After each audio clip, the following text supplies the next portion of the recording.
Chapter 6. Jane Cox's Story. Part 1. My name is Mrs. Jane Cox. I am 49 years old. I am Florence Bravo's friend and companion. At the time of Mr. Bravo's death, I was living at the Priory in Balham. I now live in my own house in Lancaster Road.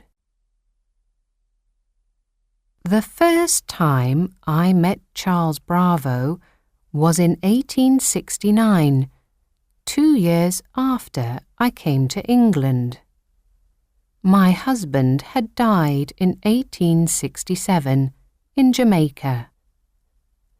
I had 3 young sons and very little money. Charles's stepfather, Joseph Bravo, knew my husband, and he lent me some money. I met Charles at his house. Later, I went to work for Florence Ricardo. She was a lovely young lady, very friendly, kind and interesting. I was her companion. My job was to talk to her and help her with the servants. Soon we became friends. We talked a lot and told each other everything. Florence liked my sons. She was sad because she didn't have any children herself. "I've always wanted children," she said, "lots of them. But I didn't have any with Alexander, and now, well..." She shook her head sadly. "To have children, I need a husband. And the right man isn't easy to find, is he, Jane?" When I first met Florence, she was a close friend of Dr. Gully. I liked him. He was a good, kind man, very easy to talk to. He had lots of interesting stories about his hospital work. I told him about my life in Jamaica. He had been to Jamaica too, when he was young. But he was too old to marry her, and his wife was still alive. So I introduced Florence to Charles Bravo. I know it was a big mistake. I can see that now. But I didn't know Charles very well then. I thought he was young, clever, handsome, amusing, just the right sort of husband for Florence. And she thought the same at first. She talked to me about him. "I'm not really in love with him, Jane," she said. "Not how I was in love with Dr. Gully, but, well, Charles is my own age, a young man that I can have children with. My parents will like him. Married women will invite me to their houses and talk to me again." "A perfect husband, then," I said, smiling. "Yes," she said, "I suppose so." But he wasn't perfect, of course. I know that now. So does Florence. She found out a few days after the wedding. I heard them talking in the garden. "How many gardeners have we got, dear?" he asked her. "3, she said. "Why do you ask, Charlie?" "Well, 3 is too many," he answered. "They don't work hard. I saw 2 of them smoking this morning. I'm sure we only need 1. "Oh, but they have families," said Florence, surprised. "And they love the flowers." "Well, they can go home to their own families and flowers," said Charles with a cold laugh. "From now on, We'll have one gardener, not 3. Oh, no, Charles, please. And another thing, her new husband continued. I looked in the stables this morning. We have 5 horses, Florence. 5. That's far too many. I'm going to sell 3 of them next week. But, Charles, you can't, Florence screamed. Those are my horses, not yours, and I love them. My dear Florence, said Charles quietly.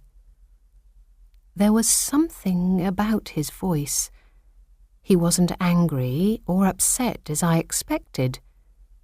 In fact, he was laughing at her. He seemed to enjoy making her unhappy.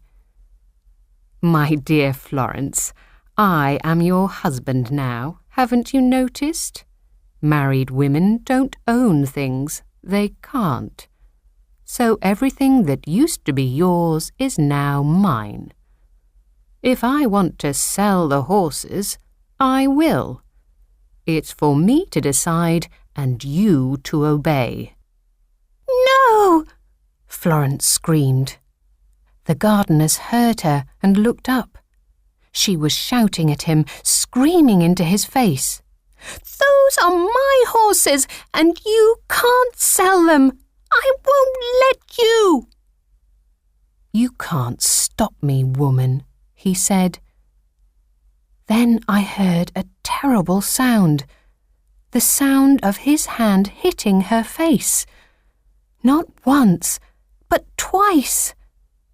She screamed and fell to the ground. I ran to help her. There was blood on her face, and she was crying. I looked into the eyes of the man who had hit her, Charles Bravo, the perfect husband, the man I had introduced her to. He was smiling. Mrs. Bravo has had an accident, Jane, he said quietly. Please help her. She needs to wash her face. And then perhaps she will think about what I have said. Now, I am going to talk to these gardeners. That was how the marriage began, and that was how it went on. Almost every week there was a new argument, and almost every time he won and she lost. If she argued, he hit her. So she stopped arguing. The gardeners left, and 3 horses were sold. But even that wasn't enough for him. He argued with the coachman as well. Before she met Charles Bravo, Florence's coachman, George Griffiths, used to take her and Dr. Gully for long drives in the countryside. Sometimes I went with them. Florence liked George. She was interested in horses, and so was he. She paid him well, and sometimes she spent hours outside in the stable yard, talking to him and watching him work with her horses. But everything changed when she married Mr. Bravo. Charles Bravo didn't really like horses. He was afraid of them. Sometimes he hit them, and then, of course, they ran away. That made George angry. He was kind to his horses, so they worked well for him. And George tried to argue when Charles sold 3 horses. Well, Charles didn't like servants to argue with him, so he decided to get rid of George Griffiths as well. One day, when George Griffiths was driving, another coach hit them. Nobody was hurt, but Charles was angry. He said George was a bad driver and it was all his fault. The next day he came out to the stables.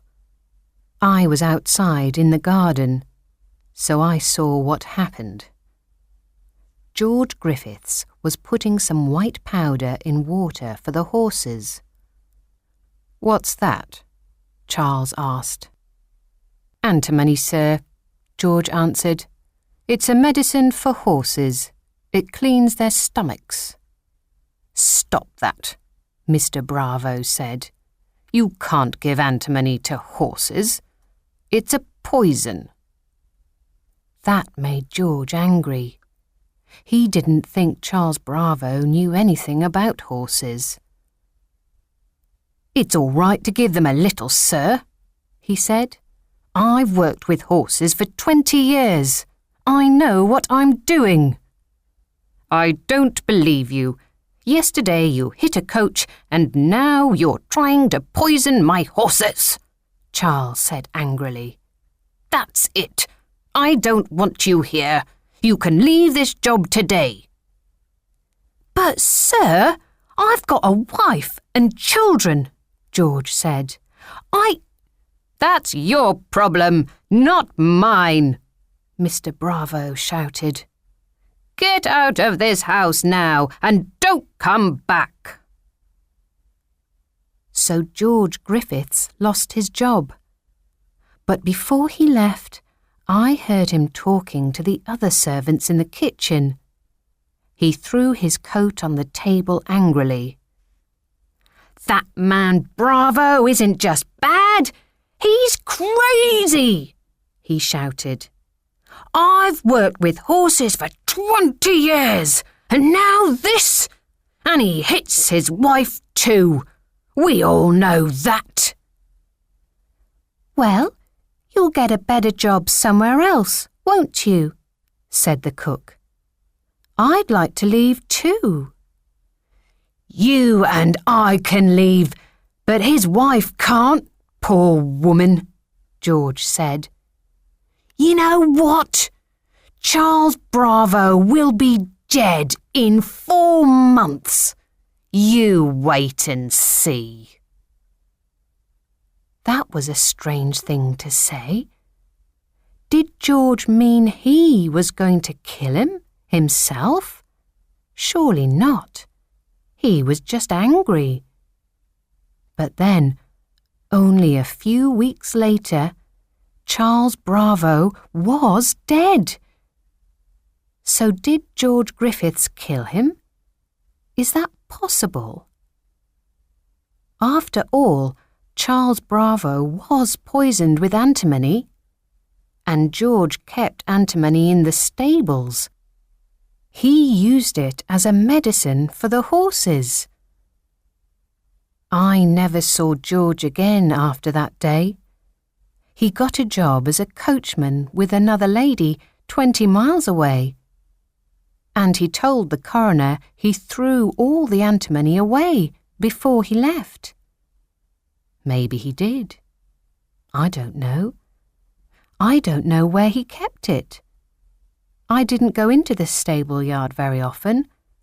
Not as often as Florence, anyway. But Charles went there quite often.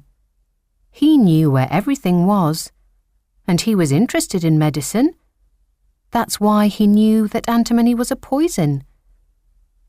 So maybe he took the antimony himself. That's what I think happened. Maybe it was an accident, but I think Charles Bravo killed himself.